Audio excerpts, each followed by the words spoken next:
Assalamualaikum warahmatullahi wabarakatuh. Perkenalkan, nama saya Nabila Rahma Azuda. Di sini saya akan melakukan ujian praktik mata kuliah fisiologi dengan dosen pengampu Ibu Listianingsi Eko Martanti, SSIT, MTR. Di sini saya akan menjelaskan materi tentang faal reproduksi wanita dan faal sistem darah limpatis. Sistem reproduksi wanita dibagi menjadi dua, ada genitalia eksternal dan juga genitalia internal. Mari kita bahas yang genitalia eksternal terlebih dahulu. Yang pertama ada mons pubis. Jadi saya punya gambarnya. Di sini bagian mons pubis. Mons pubis merupakan bagian menonjol yang terdiri dari jaringan lemak. Ketika pubertas akan ditumbuhi rambut-rambut halus. Fungsi dari mons pubis adalah sebagai bantal pada waktu hubungan seksual. Organ yang kedua adalah labia mayora. Jadi labia mayora itu ada di sini, bagian ini. Nah, labia mayora merupakan bagian luar yang tertutup rambut. Bagian dalamnya mengandung kelenjar minyak atau sebasea. Fungsi dari labia mayora adalah melindungi area kewanitaan dari kuman. Dan yang ketiga ada labia minora. Labia minora itu yang ini. Nah, labia minora merupakan lipatan kulit yang panjang dan sempit, terletak di dalam labia mayora. Fungsi dari labia minora adalah pelindung vagina dan uretra. Organ yang keempat ada klitoris. Jadi klitoris ada di sini, ujung. Klitoris mengandung banyak pembuluh darah dan saraf sensoris. Fungsi dari klitoris adalah menstimulasi dan meningkatkan ketegangan seksual. Organ selanjutnya adalah vestibulum. Vestibulum berbentuk perahu terletak di antara labia minora dan klitoris. Fungsi dari vestibulum adalah mengeluarkan cairan yang berguna untuk melumasi vagina.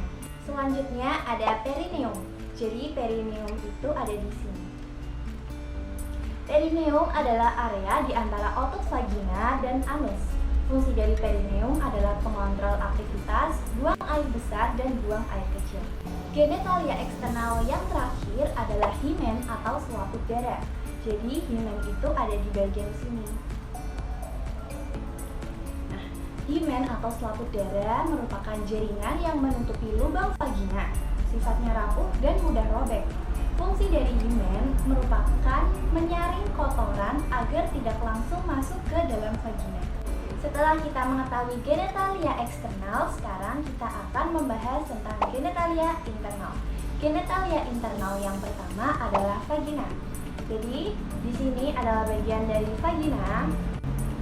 Vagina menghubungkan serviks dengan bagian luar tubuh.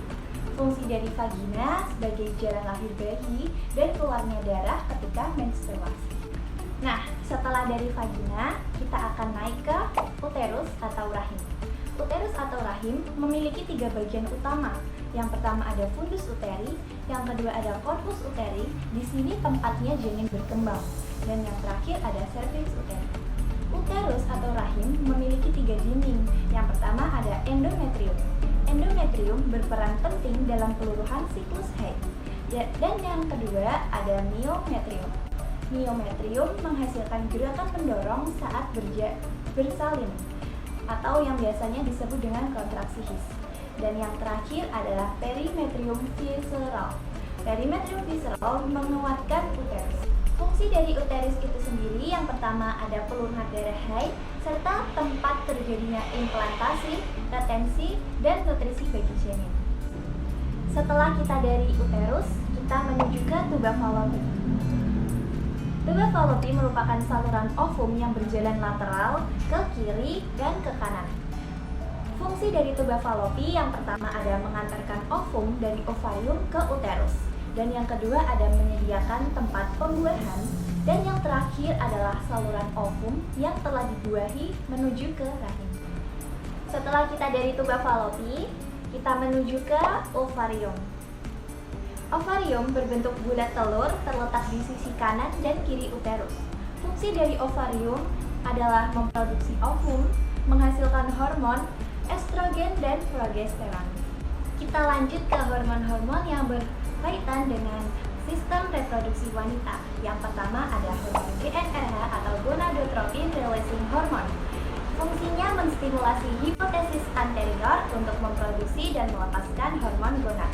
Dan yang kedua ada FSH, dia berfungsi untuk pertumbuhan dan pematangan folikel. Dan yang ketiga ada hormon LH, mempertahankan korpus luteum pasca ovulasi. Dan yang keempat ada hormon estrogen. Dia berfungsi untuk pembentukan ciri-ciri perkembangan seksual pada wanita dan menebalkan dinding endometrium ketika terjadi menstruasi. Hormon yang kelima ada hormon progesteron. Hormon progesteron ini berperan dalam organ reproduksi serta peningkatan suhu tubuh.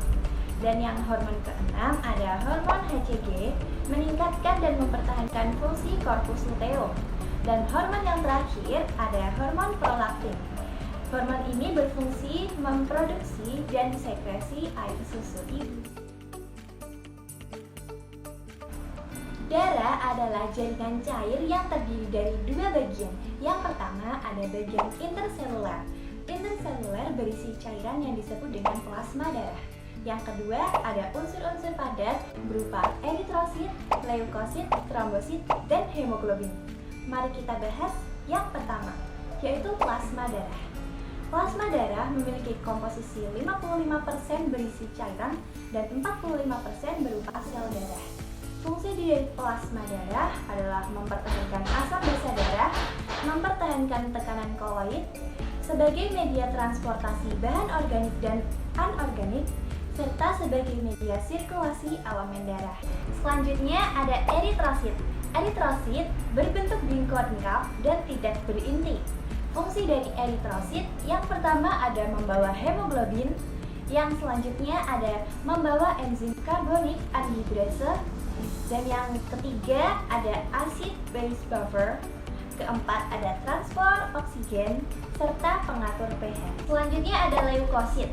Leukosit ini berwarna jernih dan atau tidak berwarna. Leukosit normalnya berjumlah 7.000 sampai 9.000 per milimeter persegi. Aktivitasnya ini di jaringan, bukan pada aliran darah. Sifat leukosit ini diapedesis atau tembus pori, membran kapiler dan masuk ke jaringan. Geraknya secara amoeboid. Leukosit dibagi menjadi 5, ada neutrofil, limfosit, monosit, basofil, dan eosinofil. Kita bahas yang neutrofil. Neutrofil memiliki jumlah paling banyak. Dia membunuh bakteri serta bersifat fagositosis. Yang kedua ada limfosit. Limfosit ini bertugas untuk membentuk antibodi. Dan yang ketiga ada monosit. Monosit memiliki sifat fagositosis. Yang keempat ada basofil. Basofil berperan dalam proses alergi. Dan yang terakhir ada eosinofil. Jumlahnya akan meningkat ketika terjadi alergi. Selanjutnya ada trombosit. Trombosit ini tidak memiliki nukleus karena dia berbentuk fragmen. Trombosit dibentuk di sumsum tulang belakang. Fungsi dari trombosit adalah membekukan darah dan mengandung fibrin serta fibrinogen. Yang terakhir ada hemoglobin. Hemoglobin ini protein yang kaya akan zat besi di dalam sel darah.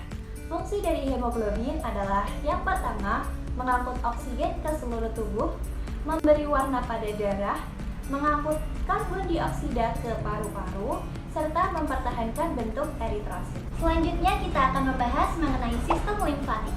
Sistem limfatik dikenal sebagai sistem getah bening, memiliki fungsi melawan berbagai penyebab infeksi, mendeteksi keberadaan sel kanker dan mencegah pertumbuhannya, mengatur keseimbangan cairan tubuh, mengeluarkan toksin, sebagai transport nutrien dalam darah, serta mengembalikan protein plasma. Selanjutnya kita akan membahas mengenai organ-organ yang berhubungan dengan sistem limfatik.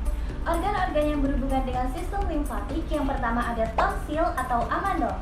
Fungsi dari tonsil atau amandel ini yang pertama ada memerangi infeksi, selanjutnya ada menyerang virus dan bakteri, mencegah masuknya benda asing yang terhirup atau tertelan. Organ yang kedua ada kelenjar timus. Kelenjar timus ini menghasilkan limfosit T untuk melawan sel penyebab infeksi. Dan organ yang ketiga ada kelenjar getah bening. Kelenjar getah bening ini memiliki fungsi untuk membantu tubuh melawan infeksi. Organ keempat ada pembuluh limfatik. Pembuluh limfatik ini memiliki fungsi membawa cairan limfa. Dan organ yang terakhir ada sumsum tulang belakang. Sumsum tulang belakang memiliki fungsi memproduksi sel darah merah, sel darah putih, dan platelet. Sekian penjelasan dari saya mengenai sistem reproduksi wanita serta sistem darah dan limpatik guna memenuhi ujian praktik mata kuliah fisiologi. Terima kasih. Wassalamualaikum warahmatullahi wabarakatuh.